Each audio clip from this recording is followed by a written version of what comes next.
And right now we are again joined by our colleague Shubhendhu Ghosh for more on the tariffs. Well, Shubhendhu, if we talk about the bigger picture, how does the Indian government's strong pushback against the US narrative reflect a broader shift in India's policy from strategic balancing to assertive economic sovereignty? That's right, Libakshi. India has given a very reasoned and logical response to certain bullying tactics by the West, led by the United States. Here, the context of India's energy trade with Russia. India has categorically said that it is in its national interest to be able to source energy supplies for its 1.4 billion population from the best source possible. And it has also, in its response, exposed in many ways what can be seen as the double standards of the West. The European Union, America, who are dissuading India from having any trade ties with Russia, with energy ties with Russia, are themselves significantly importing energy and other equipments from Russia. The examples that you also gave, and the ministry has highlighted that European Union, for whom Russia used to be the largest energy supplier till 2021, 2022, the conflict with Ukraine breaks out and the sanctions are put. But that doesn't really put an end to the energy trade and trade in other equipments between Russia and European Union. It continues to import significant amount of energy. In fact, in 2023-24, it imported higher than what it did when the war broke out. So the energy trades of goods and services between European Union and Russia continues.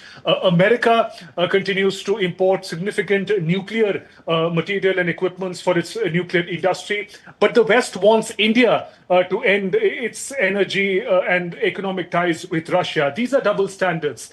India, as a developing power, as a developing economy, has significant energy requirements. The global energy market was also significantly impacted and destabilized by the Russia-Ukraine conflict. In such a context, India had to look for the most appropriate source, which was affordable and accessible for India and Indian population. And that's what India did in accessing energy from Russia. And in that sense, India has given a very clear and logical and reasoned response to why West should rethink about the expectations that it has from India and other similar economies. All right, Shubhendhu. Also, given the comparative data on EU and the US trade with Russia, to what extent you think can India leverage this argument to reshape the global perceptions around its energy choices? And as you also mentioned, challenge Western double standards? That's right, Libakshi. We have to see that a global economic order, international order, may not always follow the right ethical norm. It is not always about equality.